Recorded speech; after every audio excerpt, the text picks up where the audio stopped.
এবার সিদ্ধান্ত আপনার। আল্লাহর থেকে পাক পবিত্র তওবা করে চোখের পানি দিয়ে হবেন, না কবরে গিয়ে জাহান্নামের জ্বলে ফ্রেশ হবেন, নাকি সেই কিয়ামত পর্যন্ত আযাব গজব ভোগ করে তারপরে যাবেন? আমরা কি আযাব গজব ভোগ করে যেতে চাই, না মুক্তি পেতে চাই?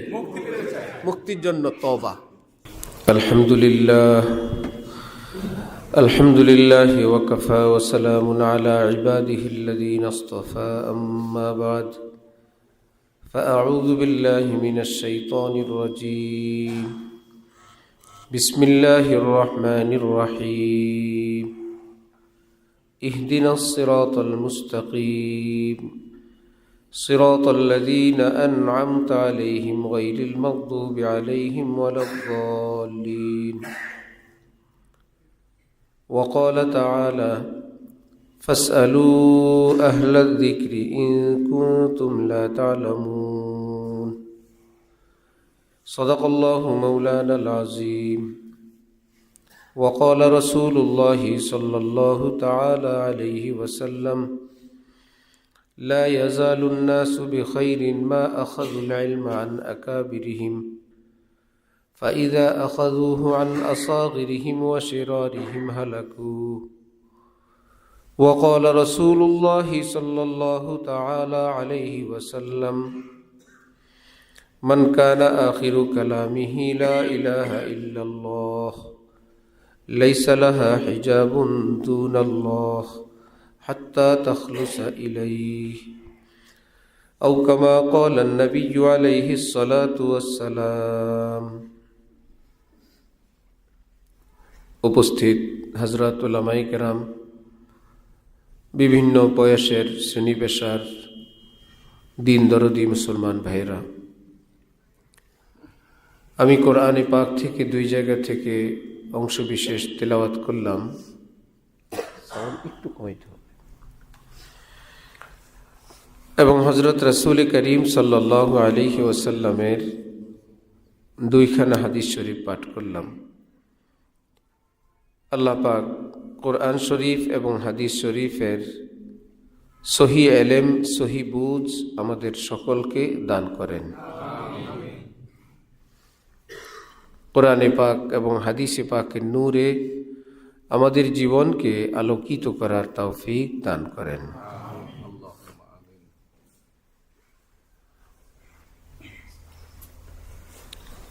হযরত রাসূল করিম সাল্লাল্লাহু আলাইহি ওয়াসাল্লাম ইরশাদ করেন, আমার উম্মত ততদিন পর্যন্ত পূর্ণ হেদায়েতের উপর অটল অবিচল থাকবে যতদিন পর্যন্ত তারা উম্মতের মধ্যে যারা এলমে আমলে শ্রেষ্ঠ হবেন, বড় হবেন, তাদের ব্যাখ্যা বিশ্লেষণের আলোকে যতদিন চলবে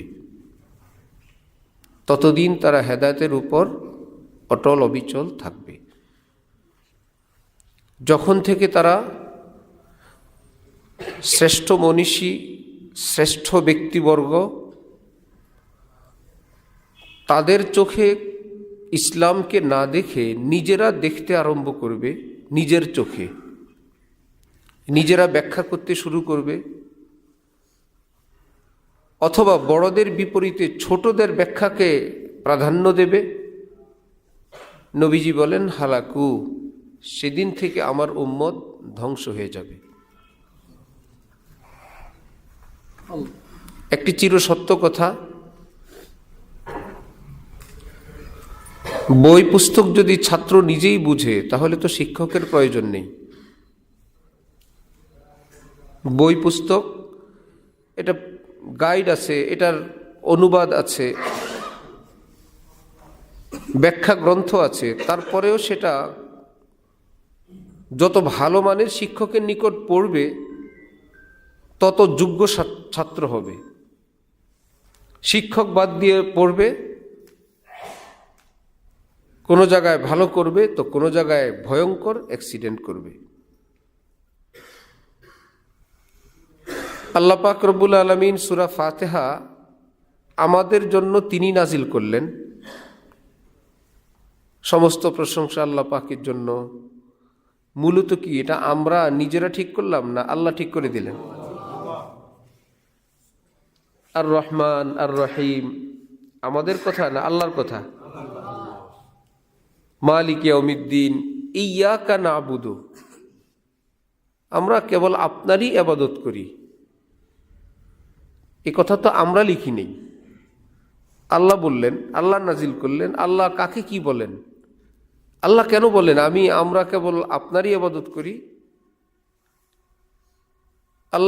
আল্লাহ পাকের নিকট কিভাবে আবেদন করতে হবে সেটা সবটা রেডি করে আমাদেরকে বললেন, এটা পড়ে আমাকে শোনাও। তোমরা চাইতে পারবা না, ভুল করবা। শুরুতেই চাওয়া আরম্ভ করবা, চাইতে হলে তারিফ করতে হয়। আমাকে আগে প্রশংসা শোনাও। আলহামদুলিল্লাহি রাব্বিল, সব প্রশংসা তো আপনার। আপনি রহমান, আপনি রহিম, আপনি মালিক ইয়াউমিদ্দিন, এভাবে বলো। তারপরে তুমি আমার কি লাগো সেটা বলো। প্রশংসা তো করলা, তুমি কে? বান্দা বলে ইয়্যাকা না'বুদু, আমরা আপনার গোলাম। আপনার কাছে চাইবো না তো কার কাছে চাইবো? একদিকে আপনি রহমান রহিম মালিক ইয়াউমিদ্দিন, আর আমরা আপনার গোলাম হই। গোলামের কাজ মালিকের কাজ করা, খাওয়া পরা পোশাক যা লাগে মালিক যা দেন সেটা নেওয়া। ঠিক আছে, রাখো, এটার ওষুধ দিচ্ছি। এই যে একটা পা এদিক দাও আমার বরাবর, হ্যাঁ ঘোরাও, এবার উপরেরটা ঘোরাও, আর পড়বে না ইনশাআল্লাহ। দিচ্ছি। এক বুজুর্গ গোলাম খরিদ করে তাকে জিজ্ঞেস করলেন, বেটা তোমার নাম কি? রাখো তো। বলল, জনাব আমাদের কোনো নাম হয় না, আমাদের মালিক যাকে যেই নামে ডাকে। আমাদের ঢাকা শহরে কাজ করে যেই মহিলারা, এক এক বাসায় এক এক আওয়াজে তাদেরকে ডাকে। কোনো বাসায় বুয়া বলে, বুয়া। ঘরের সবাই ওই মহিলাটাকে বুয়া ডাকে, এই বুয়া আসো।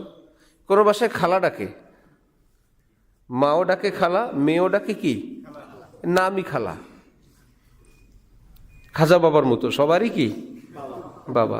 ভাই বাবার বাবা হলে ছেলের কি হবে? দাদা। না, এটা বাবারও বাবা ছেলেরও, ঠিক আছে ভাই, সম্মানী বাবা, এটা সম্মানের বাবা। তো এক খালা সবারই খালা। কোথাও আন্টি ডাকে, সবারই আন্টি। সে এসে বলতে পারবে না আমাকে বস ডাকতে হবে, যার ঘরে কাজ করবেন তারা যেটা বলে। এই গোলামকে জিজ্ঞেস করলেন, তাহলে তোমার কি নাম? আমরা কোনো নাম নিয়ে আসি না, মালিক যে নামে ডাকে সেটাই নাম। তুমি কি পোশাক পছন্দ করো? বলল, সরি আমাদেরকে লজ্জা দিবেন না, আমরা গোলাম জাতিগতভাবে, আমাদেরকে মালিকরা যে পোশাক দেয় আমরা সেটাই পরি। তাহলে তোমার রুচি কি? কি খাবার পছন্দ করো? বললেন, মালিক যেটা খেয়ে থাকে বা মালিক যেটা খাওয়ায় আমরা সেটাই খাই, আমাদের কোনো রুচি হয় না, আমরা তো গোলাম। আমার মা গোলাম, বাবা গোলাম, আমরা গোলামি করেই বেড়াই। যিনি খরিদ করে নিয়ে আসলেন তিনি বেহুশ হয়ে গেলেন। কয়েকদিনের গোলাম, কয়েকদিনের দাস এত উন্নত কথা বলতে পারে, এত দামি কথা বলতে পারে যে তার কোনো সিদ্ধান্ত নাই, সব মালিকের সিদ্ধান্ত। হুঁশ ফেরার পর গোলামকে বলল, আমি তোমাকে আল্লাহর জন্য আজাদ করে দিলাম, স্বাধীন করে মুক্ত করে দিলাম, যাও তুমি আমার আজ গোলাম না। জনাব আপনি আমাকে খরিদ করে নিয়ে আসলেন, আবার আজাদ করে দিলেন, ব্যাপার? বললেন, তুমি তো ক্ষণিকের গোলাম।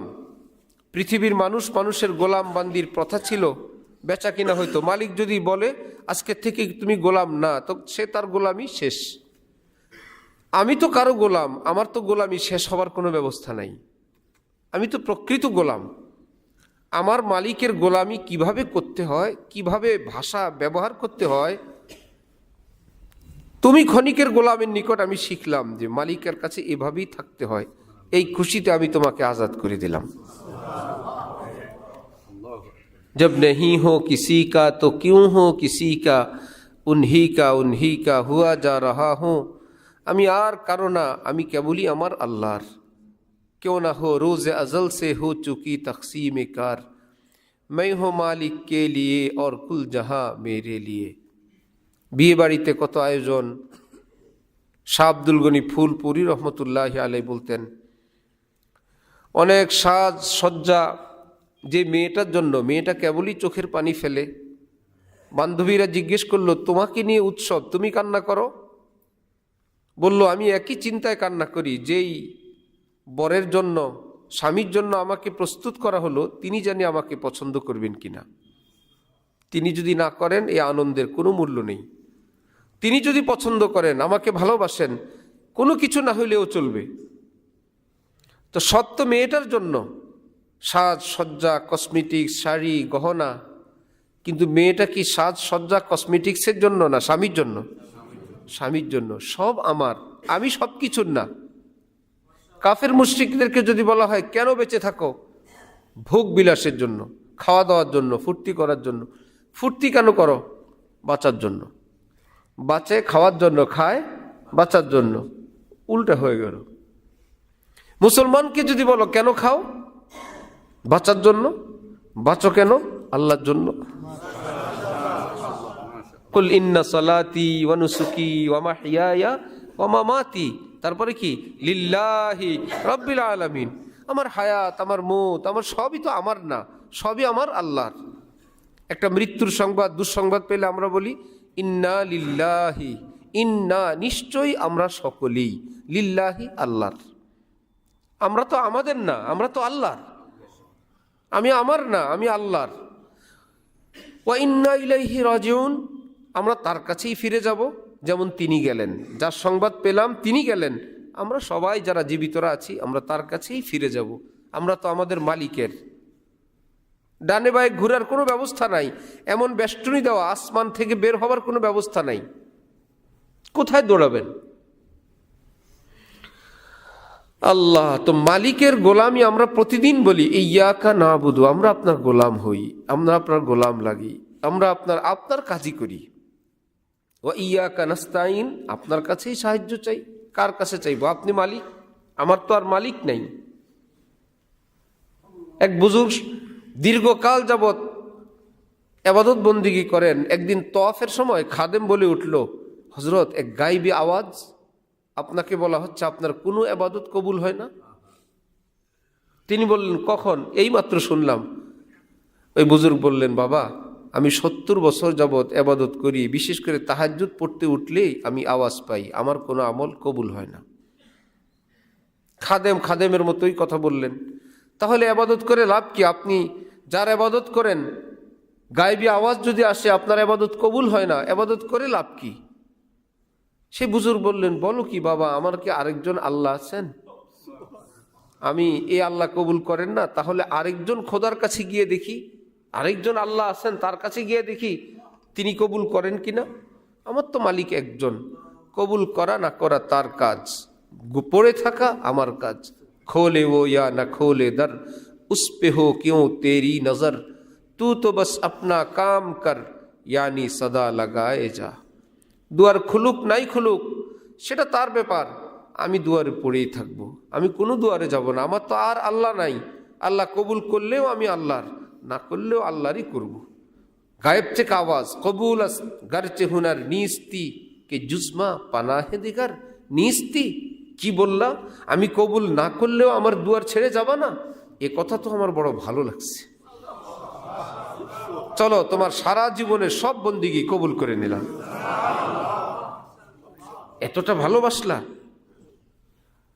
স্ত্রীর উপরে স্বামীর অসন্তুষ্ট, সে একদিন রাগের চোটে বলল, যাও তুমি চলে যাও। পায়ে পড়ে বলল, আমাকে না করে দিয়েন না, আমি আপনাকে ভুলতে পারবো না।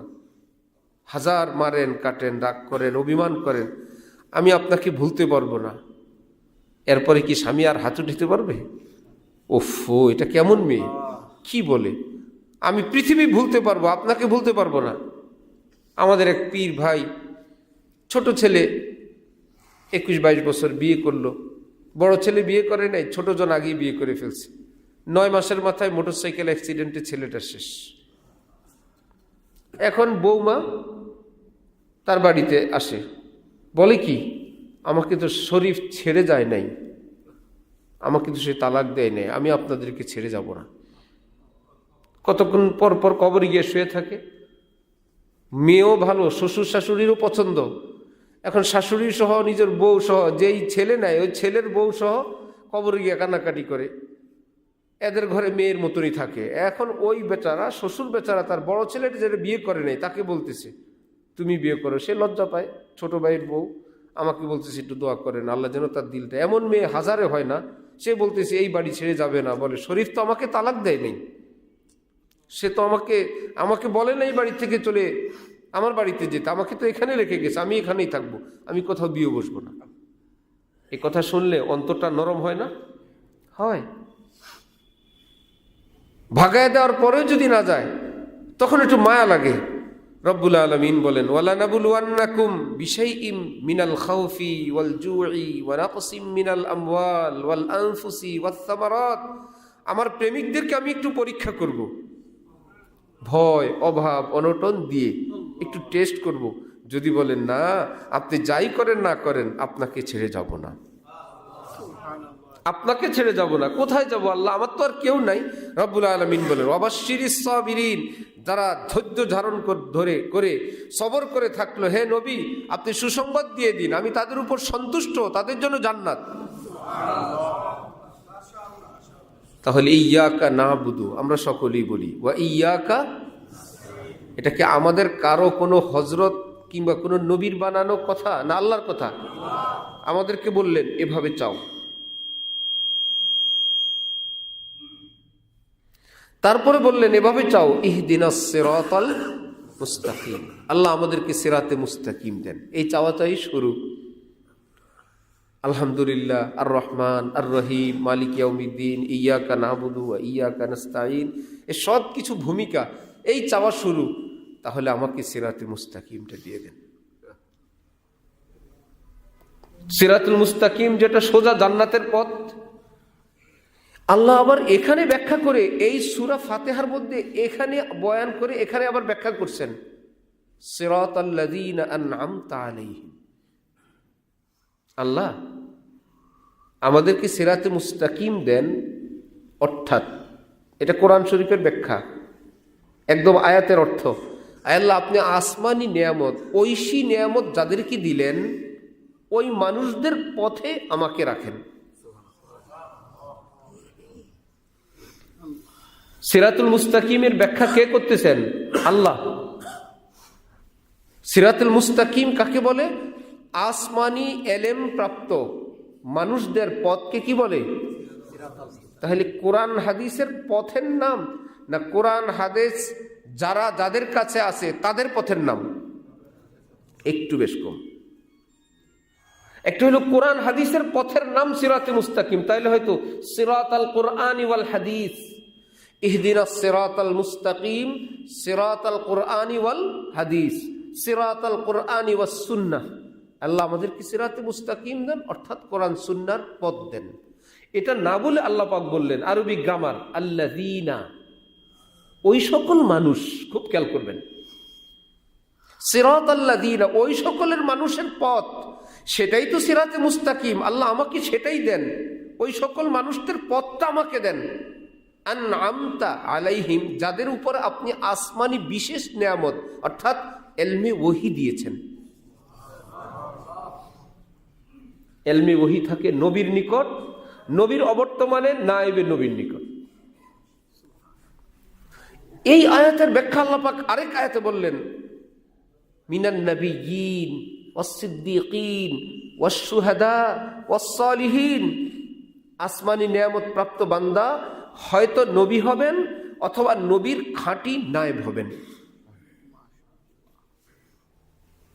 তাহলে আল কোরআন ইউফাসসিরু বাযুহু বাযান, কোরআনের এক অংশ অন্য অংশের তাফসীর করে, সবটা মিলে অর্থ হলো আল্লাহ আমাদেরকে বলছেন বলো আল্লাহ আমাকে সিরাতে মুস্তাকিম দেন, অর্থাৎ আল্লাহ আমাকে নবী কিংবা খাঁটি নবী নায়েব যারা তাদের পথ আমাকে দেন। আল্লাহ নবীও জান্নাতি, নবীর নায়েবরাও কি জান্নাতি। আল্লাহ আমাকে সেই পথ দেন, সেই পথ দেন। গায়রিল মাগদুবি আলাইহিম, আল্লাহ যাদের উপর গজব পড়ে, মাগজুব গজব থেকে, ওয়ালাদ-দাল্লিন, যারা পথ হারা, আমি যেন তাদের সঙ্গী না হই, আমি যেন তাদের অনুসারী না হই। আল্লাহ বললেন আমার কাছে এটা চাও, অন্য কিছু চাও না। নামাজে চাইবা তো এই বিশেষ জিনিসটা চাও, জান্নাতের পথটা ক্লিয়ার করো, বাকি ডান বাম হবে। হাম ऐसे रहे या के वैसे रहे, वहाँ देखना है कि कैसे रहे, हयात दो रोज़ा का क्या आयुष गम, मुसाफिर रहे जैसे तैसे रहे। দই, মিষ্টি, ছানা, ক্ষীর, পনির, ঘি কি দিয়ে তৈরি করে? দুধ।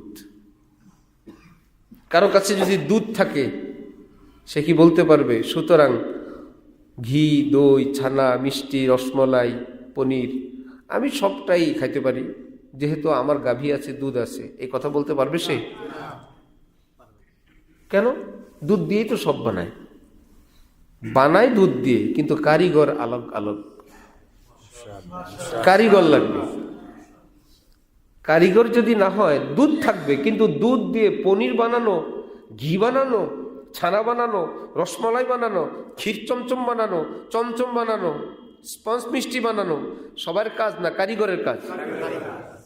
দুধওয়ালা যদি খুশি হয়, হ্যাঁ দুধ তো ভালো জিনিস, আপনি দুধ সেবন করতে পারবেন, কিন্তু বাকিটা পারবেন না। হ্যাঁ, কারো থেকে যদি কারিগরি শিখেন সেটা ভিন্ন ব্যাপার।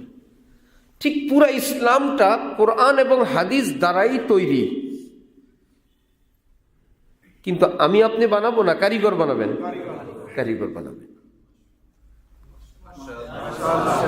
কেউ কেউ আমাদেরকে সহজ সরল ভাষায় বলে দেন কোরআন সুন্নাই তো পথ। মনে করেন, ওই ভাইয়েরা মনে করেন, খুব খেয়াল করবেন, কোরআন শরীফে এবং হাদিস শরীফে আমরা কিভাবে চলবো এটা ডিটেলস দেওয়া আছে, সব আছে। বললাম না, দুধে সব আছে, কারিগরের জন্য, সবার জন্য না।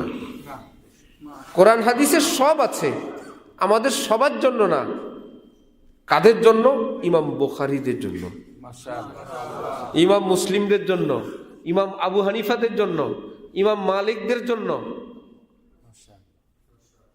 ইবনে কাইয়িম জাওজিয়াদের জন্য, শাওলিউল্লাহ দেহলভিদের জন্য, সব আছে।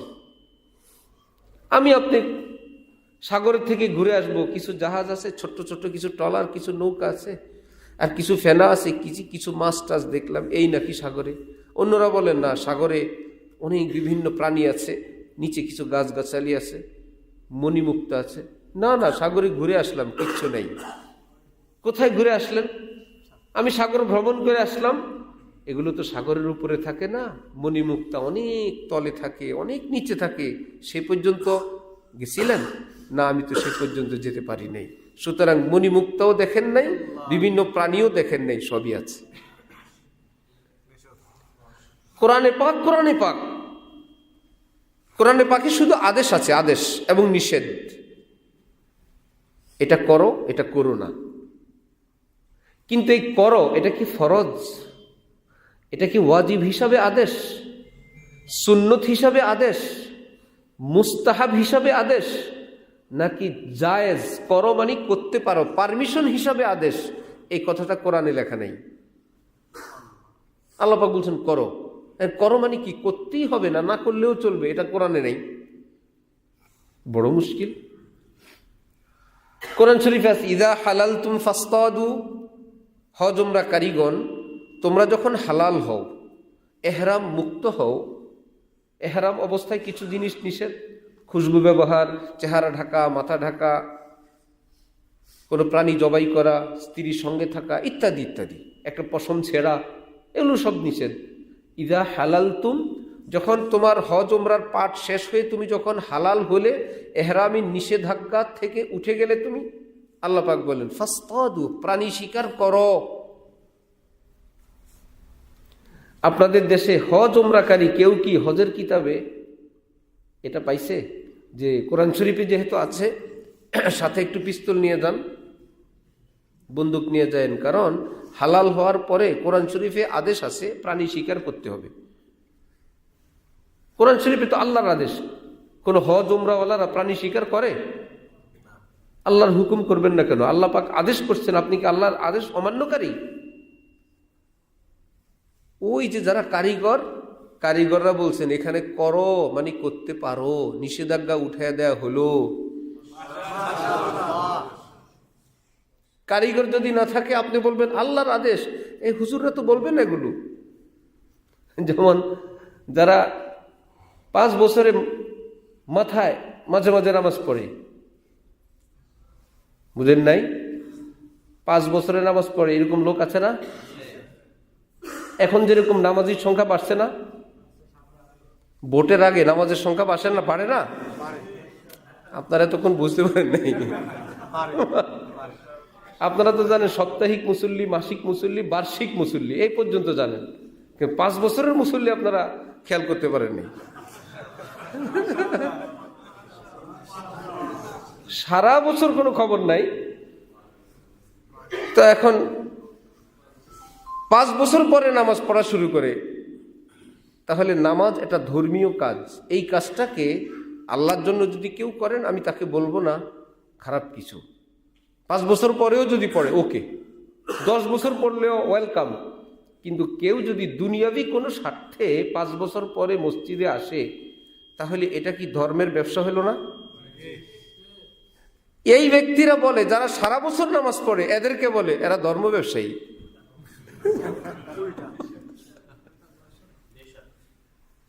যে 5 বছর পরে মসজিদে আসে, সে যারা নামাজি অল টাইম আলেম ওলামা, তারা হলো কি ধর্ম ব্যবসায়ী। উনি কখনো ধর্ম নিয়ে কোনো ব্যবসা করে না, শুধু মাজার শরীফ থেকে নির্বাচনী কাজ শুরু করে, ধর্ম নিয়ে কোনো ব্যবসা করে না। একবার পাখিদের একটা অনুষ্ঠান হলো, প্রস্তাব উঠলো, এত সুন্দর পাখিদের মধ্যে যার চেহারা একদম বেশি কুশ্রী, কুৎসিত, বিশ্রী, তাকে আমাদের অনুষ্ঠান থেকে উঠায় দেওয়া হোক। পেঁচা ঠিক করলো মনে মনে আমার ব্যাপারে এই প্রস্তাব আসবে। পেঁচা এই প্রস্তাব শুনে ভাবলো কিছুক্ষণের মধ্যে রায় হবে আমার নামে। সবার আগে সে উঠল, আমি সকলের পক্ষ থেকে এই প্রস্তাবকে সমর্থন করি এবং সকলের কাছে অনুরোধ, আপনারা সিদ্ধান্ত নেন, আমাকে শুধু দেখায় দিবেন, আমি কান ধরে বের করে দেব।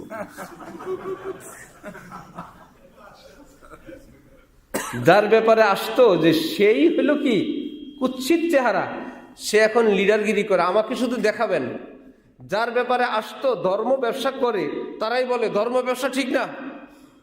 সুতরাং মানুষ অন্যদিকে তাকায়, কারণ উনি তো বক্তাই, এখন উনি ছাড়া আর কে আছে? বড় মুশকিল। এটা বেদানার নাম কি? আনারের নাম কি? বেদানা। ভিতরে নাকি কোনো দানাই নেই, একটা দানাও ভিতরে নেই, নাম হলো বেদানা। আল্লাহু আকবার। কোত্থেকে আমরা হঠাৎ চলে গেছি ওইদিকে বলেন তো? হ্যাঁ, স্বীকার করো। ওই যে বললাম হুজুররা সব বলে না, হুজুররা ধর্ম ব্যবসায়ী। হজের কিতাব সব লিখছে, আল্লাহ পাকের আদেশ, যখন তোমরা হজ কিংবা উমরায় এহরাম মুক্ত হও, তখন তোমরা প্রাণী পাখি শিকার করো।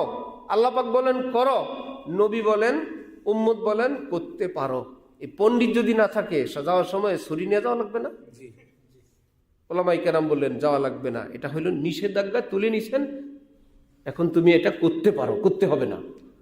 তাহলে এই পারমিশনটা আল্লাহ পাকের ফরজ, ওয়াজিব, সুন্নত, মুস্তাহাব না হালাল? হালাল। কেউ কোরআন শরীফ, হাদিস শরীফ থেকে কি দেখাইতে পারবে নামাজ ভঙ্গের কারণগুলো, অথবা কোন কোন কারণে সহু সেজদা ওয়াজিব হয়? আছে, দুধের ভিতরে আছে পনির, সব কারিগর বের করতে পারবে না।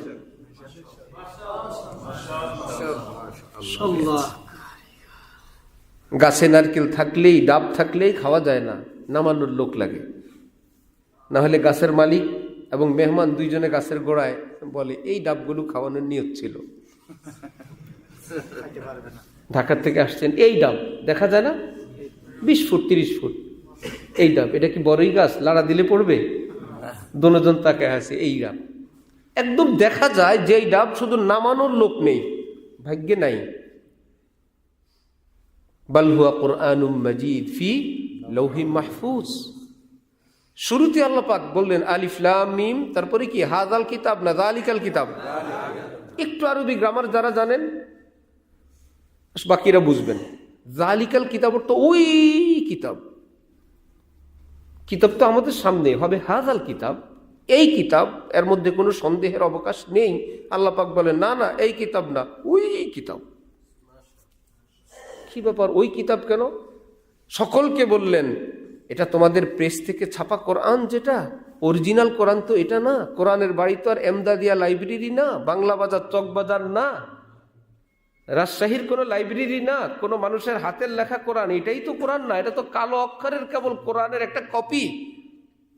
যেমন আগুনের ছবি কি আগুন না ছবি? এটা দিলে কি গরম হবে? তা আগুনের ছবি আর আগুনের ভিডিও, এ তো পাতিল গরম হবে না, আগুন আরেক জিনিস। কোরআন এমন দামি, কোরআনের নকশারও দাম, কোরআনের হরফেরও দাম। আল্লাহ পাক বলেন তোমরা আবার মনে করো না এটাই মূল কোরআন, না। যালিকাল কিতাব, কোরআন আমার আরশে অরিজিনাল কপি। আরশে কোরআনের বাড়ি, বাল হুয়া কুরআনুম মাজিদ ফি লাউহি মাহফুজ, লৌহে মাহফুজে। 20 ফুট উপরের ডাব, পাড়ার লোক নাই, খাওয়া কপালে নাই, লৌহে মাহফুজের থেকে কোরআন নামে তারপরে খাবেন?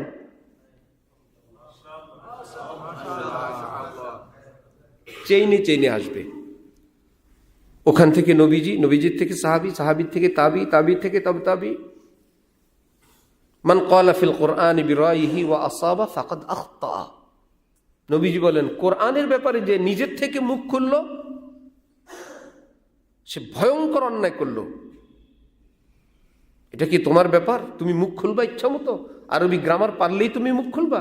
এটা কি আরবি? বলেন তো কোরআন কি আরবি ভাষা না আসমানি ভাষা? এখানে একটা পেচ। কোরআনকে পৃথিবীর কোনো ভাষায় তো উচ্চারণ করা জায়েজ নাই, আরব দেশের স্থানীয় ভাষায়ও পড়া জায়েজ নেই। আরবিরা আন্তারে বলে এন্তা, ইয়াকুলুর বলি ইয়াগুল, ভাই স্থানীয় ভাষা, আমাদের দেশের ভাষা। তাদের ভাষায় তো এলাও, একদম মিশরীয় শুদ্ধ ভাষা। জিমকে যেটা যা সেটা গা, মসজিদ তাহলে মসজিদ, জামিয়া আজহার আল্লাহ বলে গামা, গামিয়া আজহার। আমি ভাবছি একদম মূর্খরা বলে এটা। এয়ারলাইন্সে যখন উঠলাম, মিশর এয়ারলাইন্সে যে ঘোষণা হয় ওটা কি অশুদ্ধ ভাষায়, আঞ্চলিক ভাষায় না স্পেশাল ভাষায়?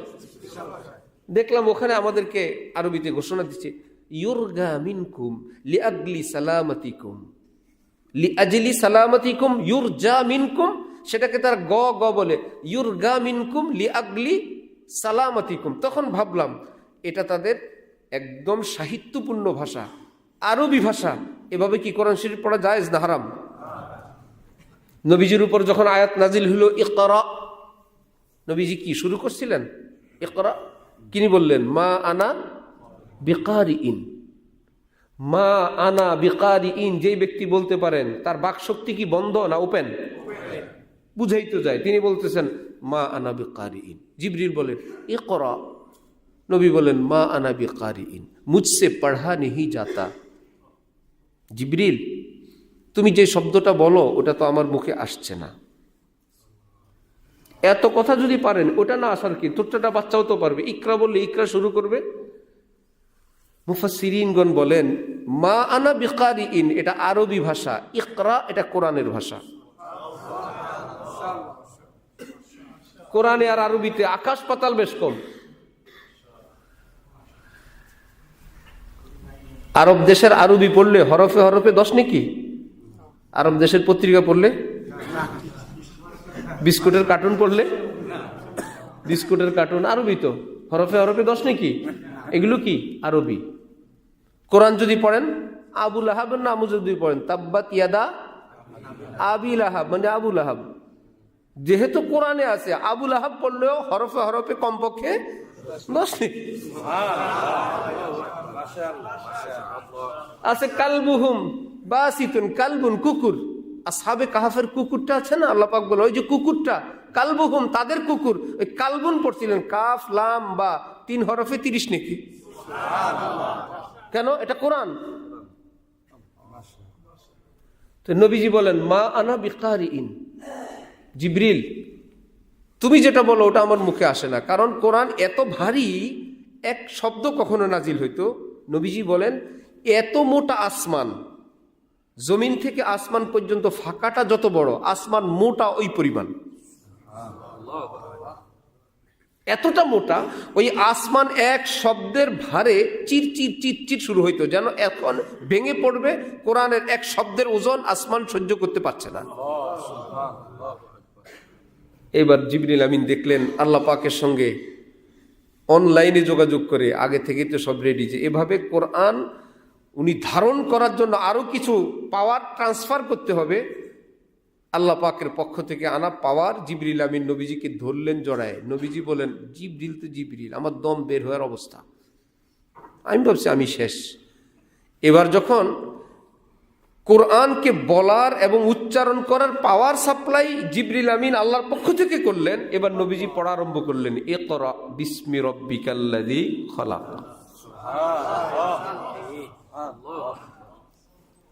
তাহলে আরবি আর কোরআন এক জিনিস? কোরআন তো লৌহে মাহফুজ থেকে আসা একটা ভাষা। আবু জাহেল আরবিতে কথা বলতো, আরবিতে কথা বলতো, কোরআন না। তো যারা আরবি গ্রামার পড়ে কোরআনের ব্যাখ্যা করতে যায় বিপদে পড়ে যায়।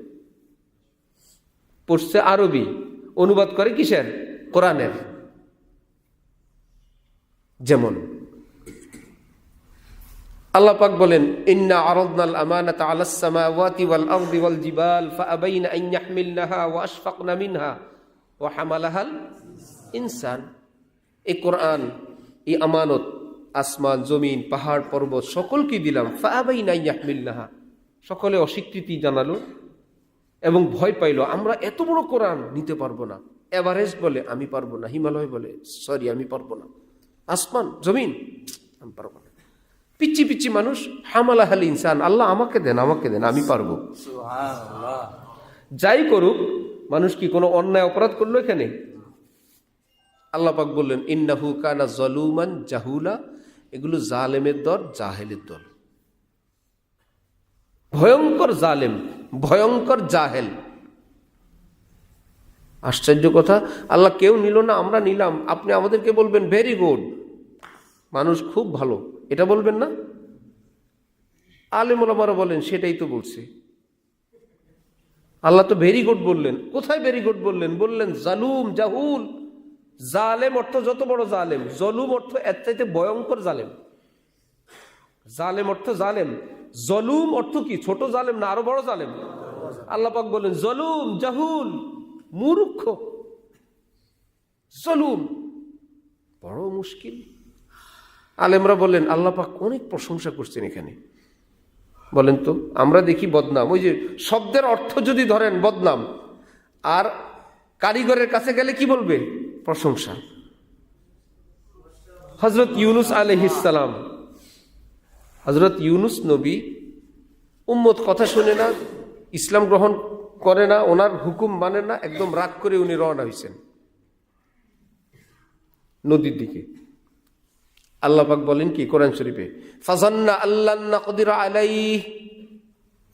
ফাজান্না কোরআনের যখন আপনি অনুবাদ করবেন আরবি অনুযায়ী, ইউনুস নবী ধারণা করলেন আল্লান নাকদির আলাইহি, আমি আল্লাহ কখনো তাকে ধরতে সক্ষম হব না। আল্লাহ ধরতে পারবেন না। মুসলমান তো মুসলমান, কাফের কি কথা বলে? সাধারণ মুসলমান কি আকীদা রাখে আমি যদি একটা দৌড় দিই আল্লাহ আমারে ধরতে পারবে না?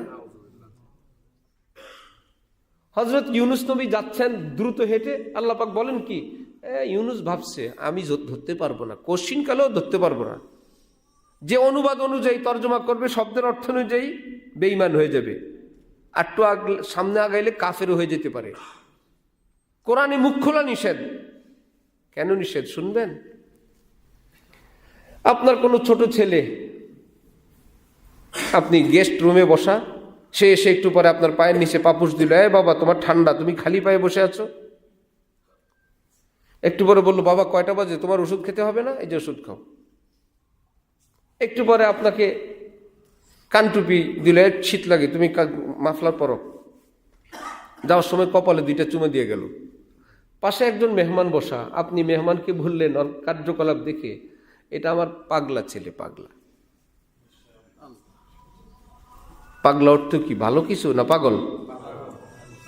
এইবার ওই মেহমান যারা শব্দের অর্থ অনুযায়ী কোরআনের অনুবাদ করেন, ওই রকম এক মেহমান এখানে বসে বসে বলে কি ওই বাচ্চার বাবাকে, ওফো এত সুন্দর একটা ছেলে, পাগলা, পাবনা পাগলা হসপিটালে আমার পরিচিত ভালো ডাক্তার আছে। কেন? এই যে এত সুন্দর এত ফুটফুটে একটা ছেলে পাগলা, ওর জন্য চিকিৎসা করাতে আপনি চাইলে আমি ব্যবস্থা করতে পারবো। কেন ভাই? এই যে আপনি বললেন পাগলা, পাগল, বললেন তো বাবা কি ছেলের চিকিৎসা করাবে না মেহমানের?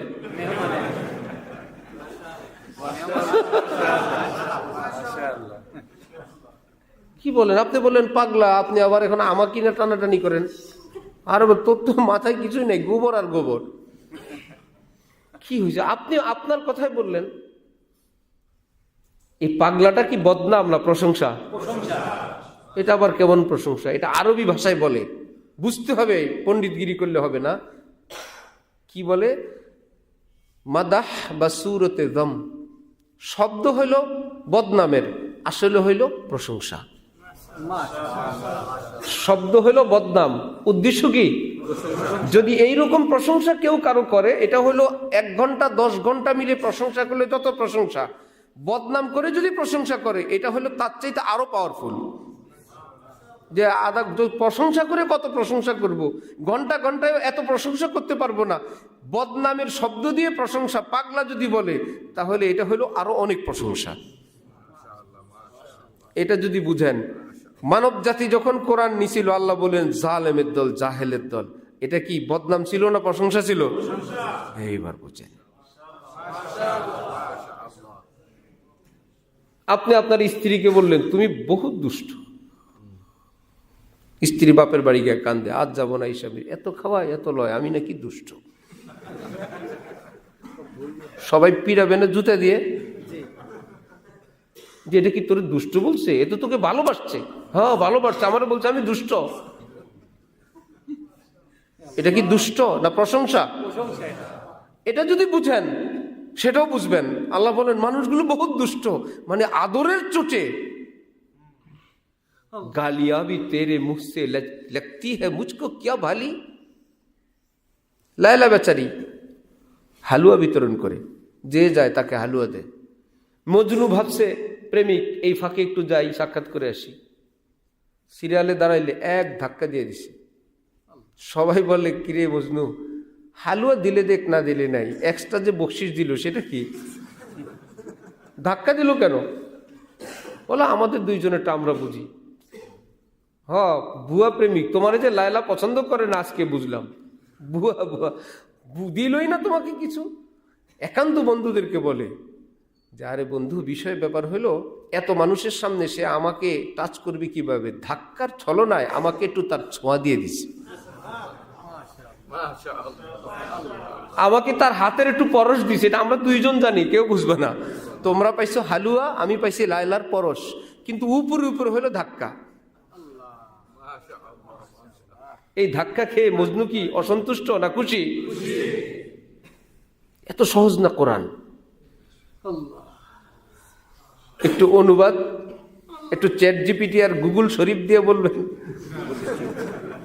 গ্রোককে বলবেন বলো তো, তাহলে আপনি যুগের ইবনে হজর আসকালানি। আল্লাহ আল্লাহ আমাদেরকে দ্বীনের সহি বুঝ দান করেন। তা আল্লাহ আমাদেরকে বলছেন ইহদিনাস সিরাতাল, তারপরে কি কোরআন হাদিসের কথা না, কোরআন হাদিসওয়ালা মানুষের কথা। সংক্ষেপে এইটুক বুঝেন যে আল্লাহ আমাদেরকে সিরাতে মুস্তাকিম দেন, অর্থাৎ কোরআন হাদিসওয়ালা মানুষের পথ দেন, কোরআন হাদিস না। কারণ কোরআন হাদিস আমাকে দিলে আমি কি করব? আপনার দরকার ব্রিজের ওই পাড়ে যাওয়ার, আপনারা একজনের রড সিমেন্ট ইটা বালু এনে দিল, এটা দিয়ে ব্রিজ বানায় যান। আরে বাবা, কারণ যারা বানাইছে তারাও তো মানুষ। পদ্মা ব্রিজ যারা বানাইছে ফেরেশতা না মানুষ? বললো তারা যদি মানুষ হয় আপনি নিচে বানায় যাবেন। এটা সহজ না টুল দিয়ে যাওয়া সহজ? না, আমি অন্যকে টুল দিব কেন? তারা মানুষ, আমি মানুষ না। আরেকজনের বিমানে কেন যাব? নিজে বিমান কিনে যেদিন নিজে চালাবো সেদিন হজে যাব। যায়েন, আরেকজনের বিমানে উনি হজে যাবে না, উনি নাকি নিজে পাইলট হয়ে হজে যাবে। এটা বুদ্ধিমানের কাজ না। যে যেই সাবজেক্টে পারদর্শী মাহের তাকে বস মানেন, ওস্তাদ মানেন, তার টিকিট ভিসা নিয়ে তার বিমানে উঠেন 6 ঘন্টায়। এতদিনের ট্রেনিং প্রাপ্ত পাইলট 6 ঘন্টায় জিদ্দা। আমার আপনার মতন সাধারণ লোক অথবা মূর্খ মানুষ 6 ঘন্টায় কোথায়? জিদ্দা। বাবা আপনি কেমনে আসলেন বিমানে? বলল বাবা আমার ছেলে থাকে এই দেশে, ভিসার ব্যবস্থা করে টিকিট দিছে, আল্লাহ আল্লাহ করে ইমিগ্রেশন পার হয়ে বোর্ডিং পাস নিয়ে উঠে গেছি, আর আমার কাজ নাই, মাঝে মাঝে খাওয়ান দাওয়ান দিছে, আমি জিদ্দা এসে গেছি। এই বলে কি পাইলট সাহেব বাড়ি থেকে লোক ধরে নিয়ে যায় যে আপনারা জিদ্দা নিব, আপনারা জিদ্দা নিব? এভাবে নেয় না, নিজে যাইতে হয়। কিছু কাজ আমাদের আছে নিজের, কিছু কাজ আলেমদের। বগিকে ট্রেনের ইঞ্জিন টেনে নিয়ে যায়, এই বলি কি ইঞ্জিন বাড়ি ঘুরে বগি তালাশ করে? পুরা স্টেশনে যেই বগিগুলো আছে সবগুলোরে নিয়ে যায়? কোনটারে নেয়? ইঞ্জিন যেই লাইনে, ওই লাইনে যেই বগি থাকবে। এক, থাকলেই কাজ হবে না, পিছন দিক থেকে নিজেকে বাঁধতে হবে। 2, লাইনে উঠো, সম্পর্ক করো। তোমার ব্যাটারি নাই, ইঞ্জিন নাই, চালক নাই, নো টেনশন, কিছু কষ্ট করো, লাইনে উঠো। আরেকটু কষ্ট করো, কি করো? সম্পর্ক করো, বাকিটা আমি। এটাই ইসলামের নিয়ম। আচ্ছা, প্রথম বগি তো গেল ইঞ্জিনের সঙ্গে লেগে, দ্বিতীয় বগি যদি বলে আমিও যাব, তার তো ইঞ্জিনের সঙ্গে লাগার কোনো ব্যবস্থা নাই। তারে বলা হবে কি তুমি বগির সঙ্গে বগি বান্ধব? বলে আমিও বগি, সেও বগি। হ্যাঁ, তোমার সামনের বগি বগি না, ওটা ইঞ্জিনের সঙ্গে বান্ধা বগি। লাইনে উঠো, লেজে বাঁধো। এইবার যত বগি জুড়বে, হয়তো first class, second class, third ক্লাসের কোনো বিবেচনা থাকবে, সুযোগ সুবিধা। কিন্তু এই বলি কি এই হবে? ফার্স্ট ক্লাসের প্যাসেঞ্জার ঢাকায়, সেকেন্ড ক্লাস ওয়ালারা গাজীপুর, থার্ড ক্লাস ওয়ালারা এইদিকে, এরকম না, এক জায়গায়। যদি লাইনে উঠে আর বান্ধে, হাদিসে কুদসিতে আল্লাহ পাক বলেন আমার যারা পথ প্রদর্শক রাহবর, শ্রেষ্ঠ ইঞ্জিন হযরতে মুহাম্মদুর রাসূলুল্লাহ সাল্লাল্লাহু আলাইহি, তার সঙ্গে বাঁধা কোন ইঞ্জিন বগিগুলো বলেন তো? সাহাবায়ে কেরাম। তাদের সঙ্গে বাঁধা কারা? তাবিন, তাবিনের সঙ্গে তাবিন। 3টা বললেন এই মূল গ্রুপের সঙ্গে নিজেকে জোড়ো, ইসলামের সঠিক পথে আসো, হালাল হারাম মেনে রাস্তায় উঠো, আলেম ওলামাদের নির্দেশন অনুযায়ী চলো। আলেমরা যেই জান্নাতে, তুমিও সেই জান্নাতে।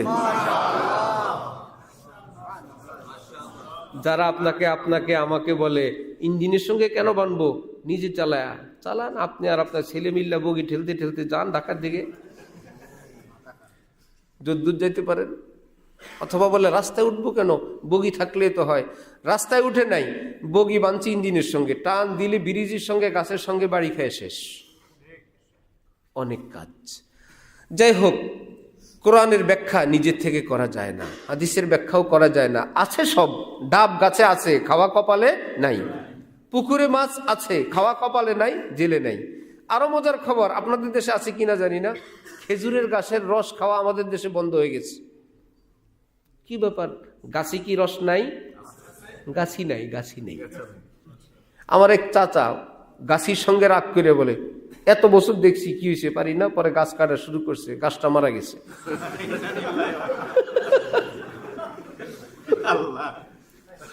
পণ্ডিতি করতে গেছে, কোন বরাবর কাইটা ভাবছে একটু বেশি করে কাটি যাতে রস একদম ভরে যায়, গাছটা শেষ। গাছে রস আছে, কিন্তু কাটবে কে? যে অভিজ্ঞ গাছি, সে কাটলে রস পাবে। আর দুষ্টরা আর গৃহস্থের যেদিন কি করে, রস কম পড়ে, নিজের যেদিন ভালো করে কাটে রস বেশি নিয়ে যায়।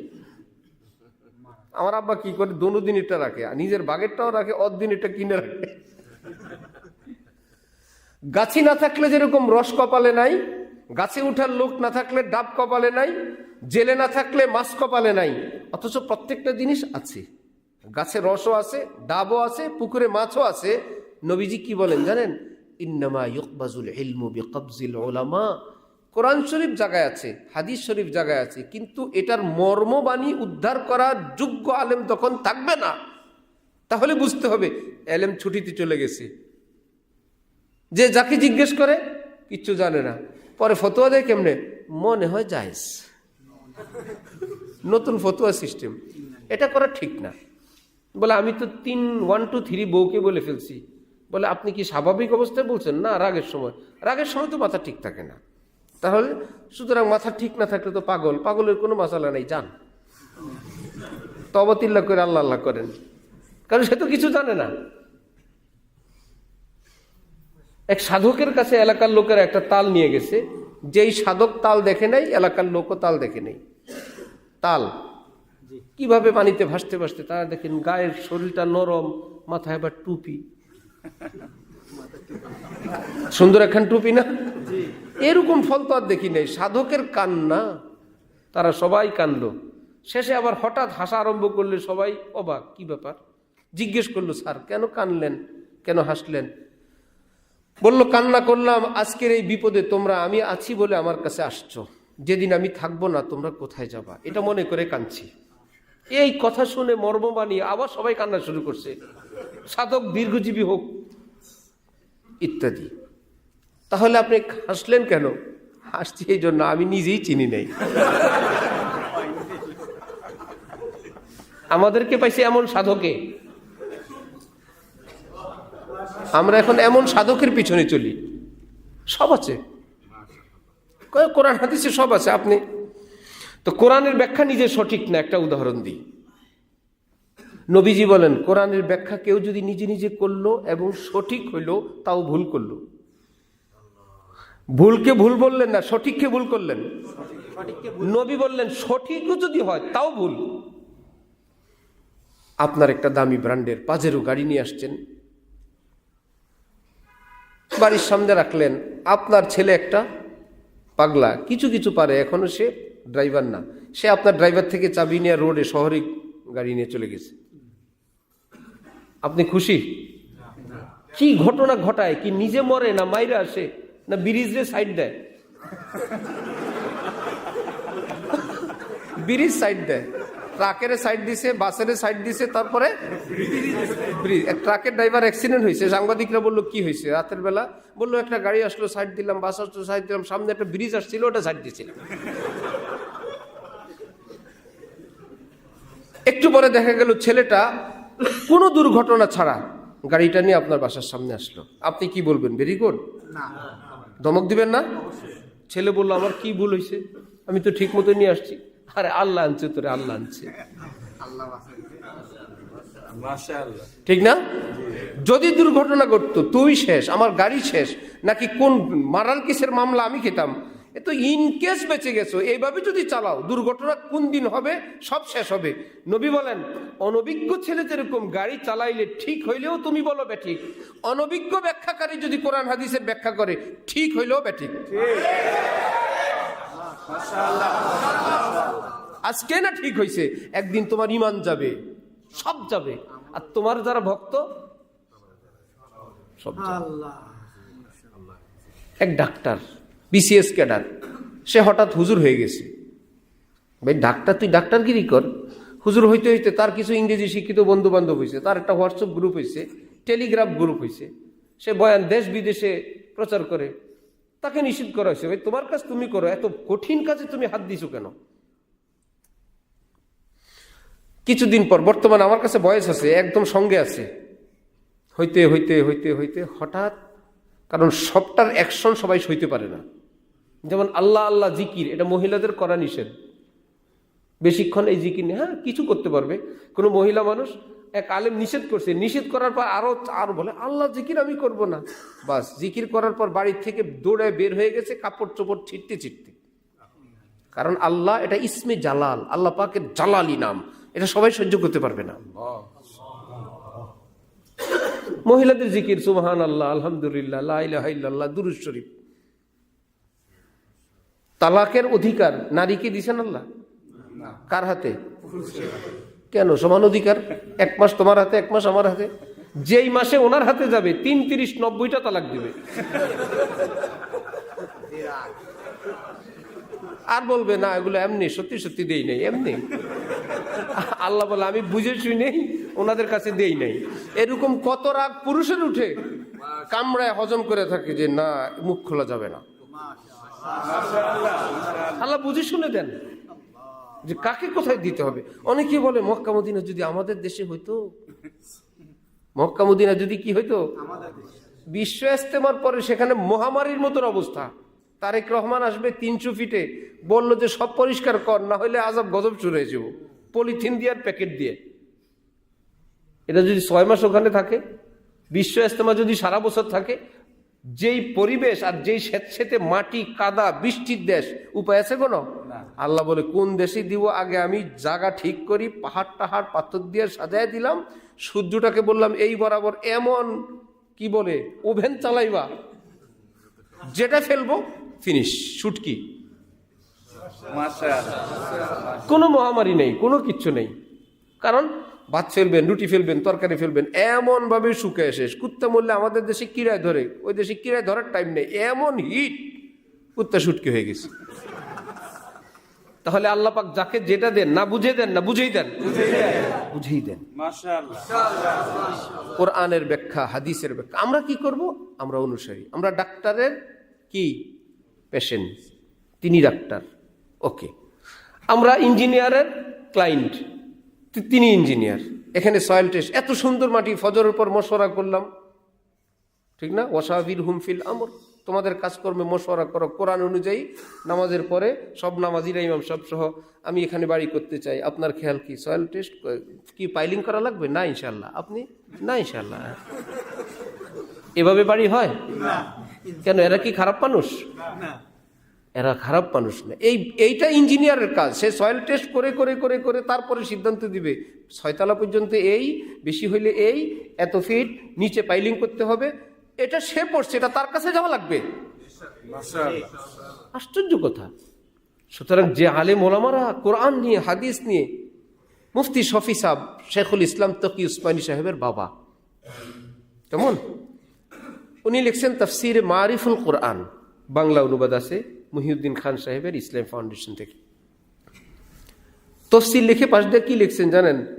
বড় একটা অংশ প্রতি পৃষ্ঠার, ভাই আজ বয়ানুল কোরআন, এটা আমার তফসির না, বয়ানুল কোরআন থেকে আমি আনলাম ভাই, আমি তফসির আমি করি নেই, তোমরা খুঁজে পাবা না, আমি খুঁজে এনে দিলাম। তো বয়ানুল কোরআনে যাই, উনি তো আশরাফ আলী থানভী, উনি বিভিন্ন কিতাবের নাম লেখেন। আজ কাবির, এটা আমি না ভাই, তফসিরে কাবির থেকে। আজ খাজেন, তফসিরে খাজেন থেকে। আরে কি মুশকিল, আপনিও তফসির পারেন না? দেখি তো কাবির খাজেনওয়ালা কি বলে।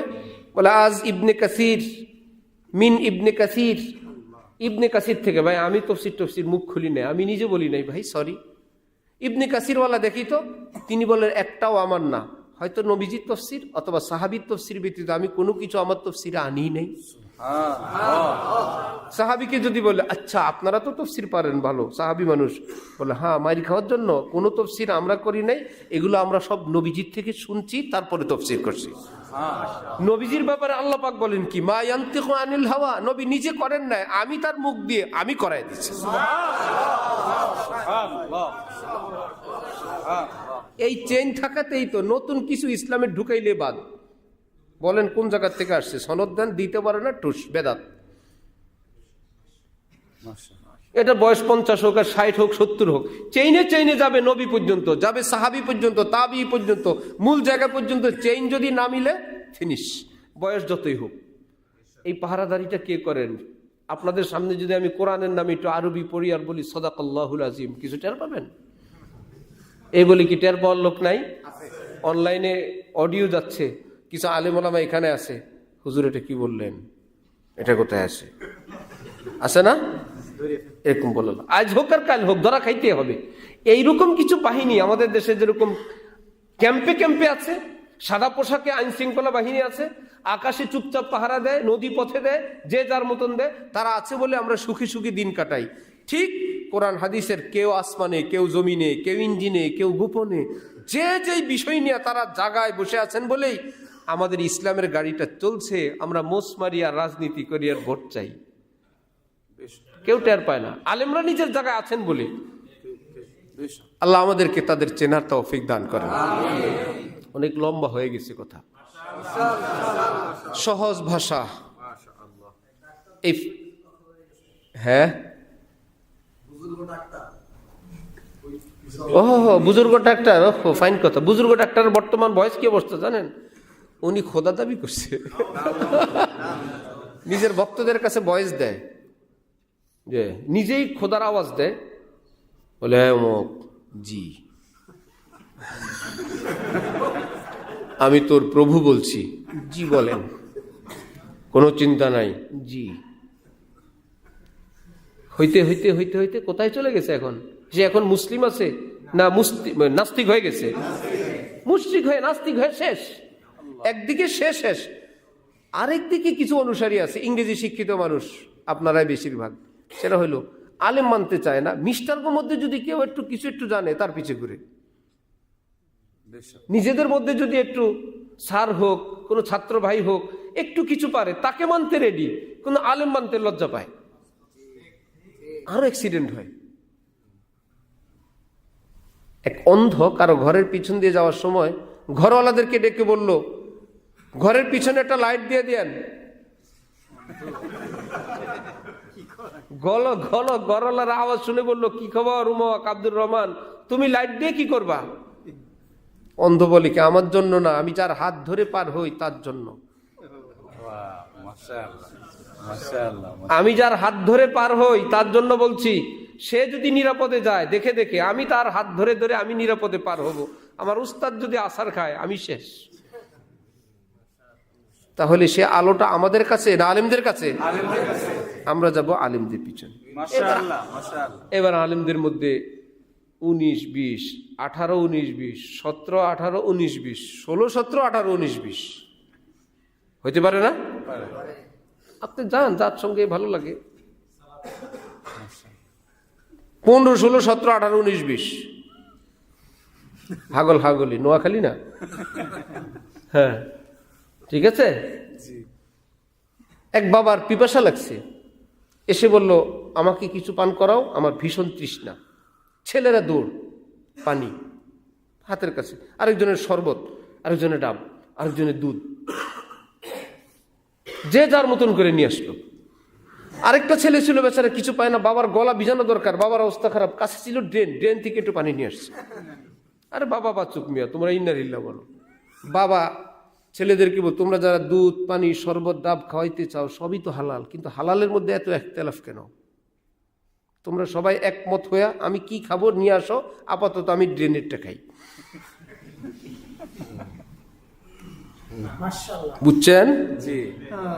তোমরা একমত হইয়া নিয়ে আসো, তারপর আমি কোনটা খাবো? ড্রেনেরটা সেবন শুরু করি। তোমরা যতদিন এক না হবা, আমি দুধও খাবো না, পানিও খাবো না, ডাবও খাবো না, শরবতও খাবো না। এটা কি সঠিক হলো? আর আমি হারামটা বাদ দেন, এখান থেকে আপনি যেটা পান করেন করেন, আপনার যেটা ভালো লাগে করেন, কমপক্ষে হারাম থেকে বেঁচে যাবেন। হ্যাঁ, পানি তো আর দুধের ভিটামিন পানিতে নাই, কিন্তু শরবত আর দুধ না, ডাব প্রত্যেকটার ভিন্নতা আছে, কিন্তু এইটুকুন আছে, সবকটা হালাল। রাগ করে আপনি একদম ড্রেনেরটা খাবেন, এটা তো হলো না। সর্বশেষ কথা, মুসলমানদের মুখে শোনা দীর্ঘদিনের একটা কথার জবাব, আলেমরা এক হইলে আমরা আসি। বলছেন না? ভয় পেন না, নির্বাচন না, অন্য কিছু। হ্যাঁ, আমাদের গাড়ি ঘোড়া দেখে সবাই মনে করে, বাবারে কোন দলের থেকে আসছে এটা। আমরা হইলাম বাংলাদেশ মুসলিম দল। বাংলাদেশ কবর পার্টি দল, বাংলাদেশ জান্নাত প্রত্যাশী দল, বাংলাদেশ ক্ষমা প্রার্থী দল। এই পার্টি আমরা, আপনারা একই পার্টি। আমরা হইলাম মুসলিম পার্টি, মানে আমাদের কোনো দল নাই। আমরা মুসলমান কি দ্বীন ইমানে জাগ্রত করি, আমরা দোয়া চাই, দোয়া করি। রাজনীতি সবার ব্যক্তিগত ব্যাপার। যাই হোক, অনেক দিনের কথা, কি আলেমরা যদি একমত হয় আমরা আছি। কারণ কি যে করি, এক আলেম বলে আস্তে আমিন বলো, আরেকজন বলে জোরে বলো, আরেকজনে পা একটু অল্প ফাঁকা করে, আরেকজনে এমনি দাঁড়ায়, কি মুশকিল। এই জন্য আলেমরা যদি একমত হয় আমরা আছি। অনেক মুসলমান বলে, এরা মনে করে এটা বলে তারা মামলা থেকে পার পায়, অথচ এটা হলো দ্বিতীয় মামলা তার নামে। আগে মামলা হলো ইসলাম না মানার কারণে এক মামলা, না মানার দোষটা আলেমদের উপর চাপানোর কারণে দ্বিতীয় মামলা। সে মনে করে সে মামলা থেকে মুক্ত, আসলে মুক্ত হইল না, আরেকটা মামলা খেলো, আরেকটা মামলা খেলো। হ্যাঁ, অনেকে এক লোককে দৌড়াইছে 1 কিলোমিটার, সেই লোক নির্দোষ মানুষ, খামাখা ভয় দেখায় তারে দৌড়াইছে, আর এসব বলে দৌড়াইছে কতটুক 1 কিলো। যে দৌড়াইলো সে কয় কিলো? 2 কিলো। মিয়া বাড়িতে আসতে হবে না আবার।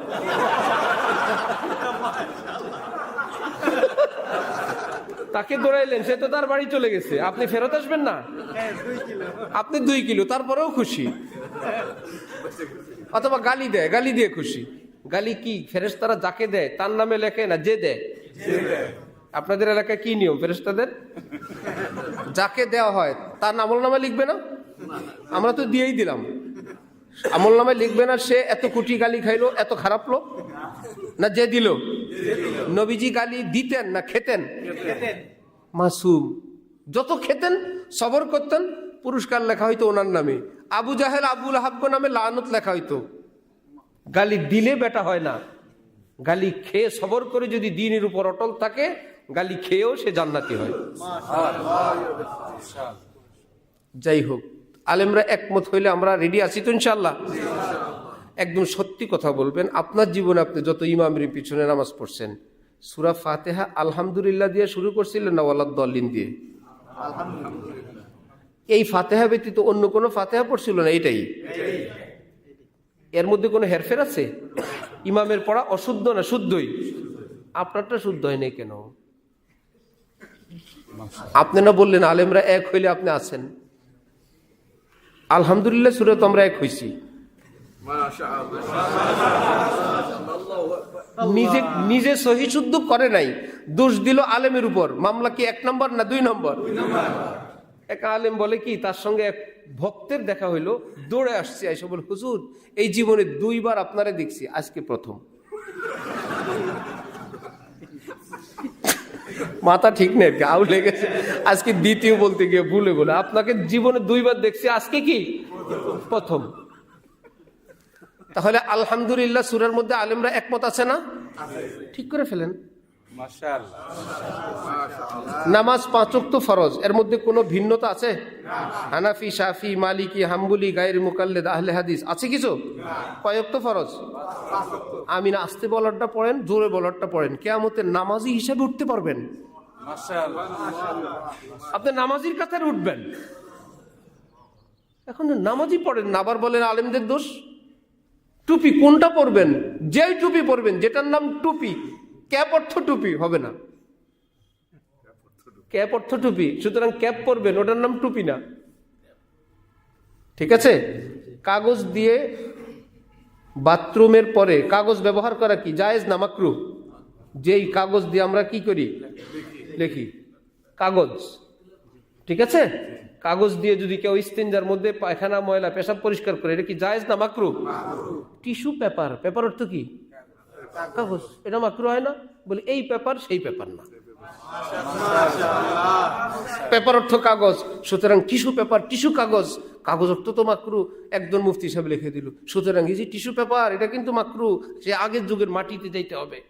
বলে টিস্যু পেপার পেপার না, ক্যাপ অর্থ টুপি না। যেই টুপি পরেন পরেন, যেই কালার পাগড়ি পরেন পরেন, পরেন তো সব জান্নাতি, আপনি টেনশন করবেন না। কেউ বিনা হিসাবে মৃত্যুর পরে জান্নাতে যাবে, সকল মুমিন যার যদি তওবা করে পাকসাফ হয়ে যায়, সেও কবরে বিনা হিসাবে জান্নাতে যাবে। ঈমান নিয়ে কিছু ভুল বিচ্যুতি নিয়ে কবরে গেলে, অপরাধের শাস্তির মেয়াদ শেষ হইলে সেও জান্নাতে যাবে।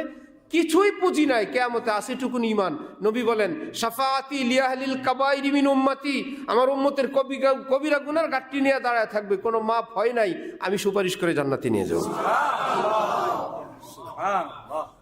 এবার সিদ্ধান্ত আপনার।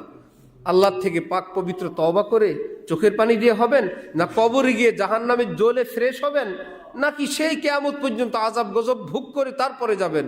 আমরা কি আযাব গজব ভোগ করে যেতে চাই না মুক্তি পেতে চাই? মুক্তির জন্য তওবা ব্যবস্থা। আল্লাহ আমাদেরকে তৌফিক দান করেন। শেষ কথা বলছিলাম, আরেকটা শেষ কথা বলি। তওবা করতে অনেকে ভয় পায়, তওবা ভেঙে যাবে।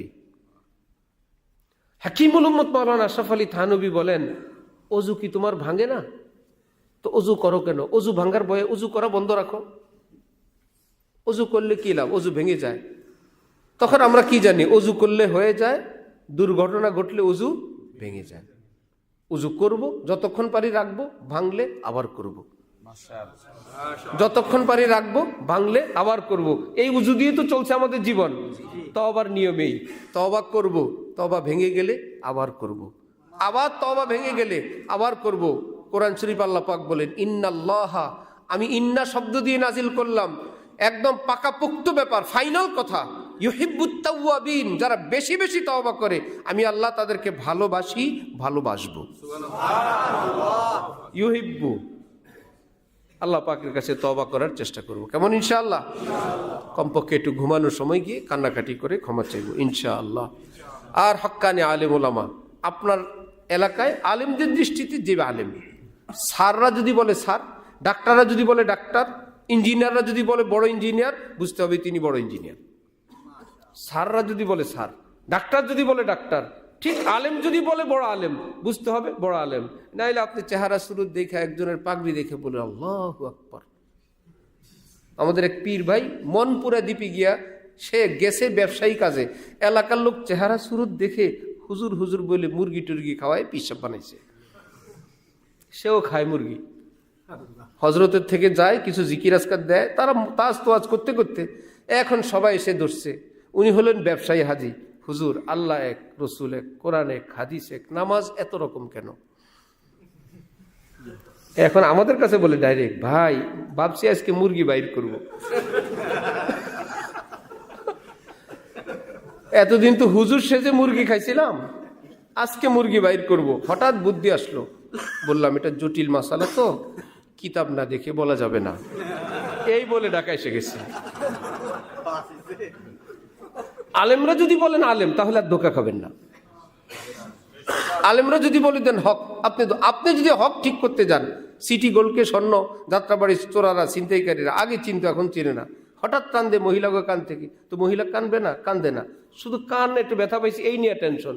চোরায় দৌড় আমাদের সামনে দেয়া, একটু পরে আমরা দাঁড়াইলাম, পরে সিটি গোল্ড, সিটি গোল্ড। আলেম মনে করে এরকম সিটি গোল্ডের পিছনে পড়বেন শেষে। আলেমরা যদি বলে দেয় আলেম, তার পিছনে চলবেন। কিন্তু আলেম আপনাকে কাঁধে করে জান্নাতে নিবে না। তুঝকো মুর্শিদ লে চলেগা দোষ पर ये तेरा रहरो ख्याले खाम है राह बर तो बस बता देता है राह चलना राह रौ का काम है। পথ প্রদর্শক পথ বাতলাবেন, পথ চলা পথিকের কাজ। ওয়া আখিরু দাওয়ানা আনিল হামদুলিল্লাহি রাব্বিল আলামিন।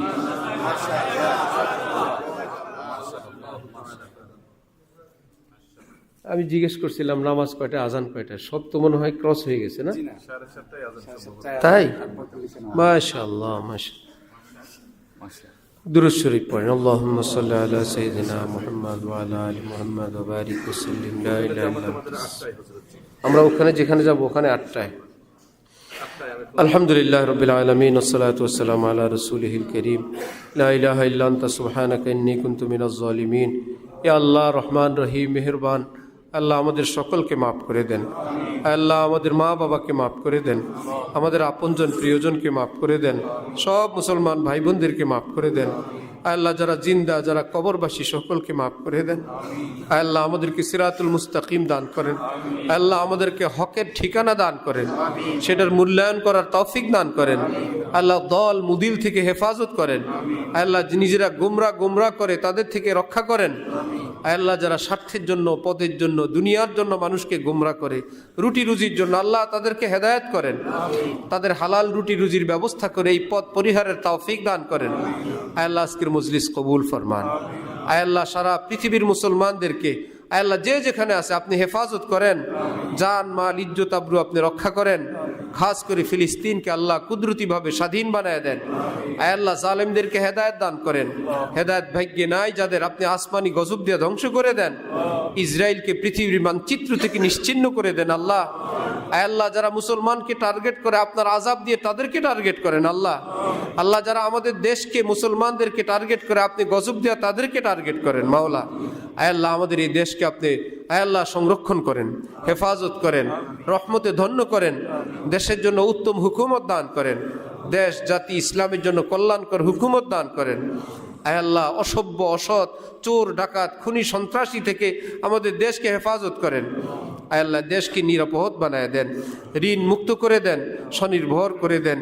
আয় আল্লাহ অফিসে অফিসে আদালতে মোড়ে মোড়ে মানুষগুলোকে সততার পরিচয় দেওয়ার তৌফিক দান করেন। আয় আল্লাহ সুখী সমৃদ্ধি নিরাপদ বাংলাদেশ দান করে দেন। আয় আল্লাহ এরকম দেশ পৃথিবীতে কমই আছে যেখানে এত মাদ্রাসা, এত মসজিদ, এত আলেম আলেমা। আয় আল্লাহ যেখানে মানুষ ভিটি বিক্রি করে আয় আল্লাহ চাকরির পেনশনের টাকার অপেক্ষায় থাকে, আল্লাহ আপনার ঘর এক নজর দেখবে। আয় আল্লাহ আল্লাহ আপনার এই প্রেমিক, আপনার এই দেওয়ানা, এই মানুষগুলোর উসিলায় আমাদের দেশটাকে আপনি হেফাজত ফরমান। আয় আল্লাহ দেশটাকে আপনি অনেক বড় বানায় দেন। যারা আমাদেরকে টুকরা করতে চায় তাদেরকে টুকরা টুকরা করে দেন আল্লাহ। আয় আল্লাহ তাদের সব দব্য অহংকার পাতালে মিশিয়ে দেন। আয় আল্লাহ সকলের অন্তরের নেক মাকসুদ আপনি পুরা ফরমান। আয় আল্লাহ আমাদেরকে হালাল সম্মানজনক রুজির ব্যবস্থা করে দেন, হারাম থেকে দূরে থাকার তৌফিক দেন। আল্লাহ এই নগর, এই শহরের উপর আয় আল্লাহ খাস রহমত দান করেন। আয় আল্লাহ এক মস্ত বড় আপনার দেওয়ানা এই শহরে আছেন। আয় আল্লাহ তার রুহানি ফুয়ুজ ও বারাকাত সকলকে দান করে দেন। সে হকের পথ আমাদের সকলকে অনুসরণের তৌফিক দান করেন। সুবহান রাব্বিকা রাব্বিল ইজ্জাতি আম্মা ইয়াসিফুন ওয়া সালামুন আলাল মুরসালিন ওয়ালহামদুলিল্লাহি রাব্বিল আলামিন।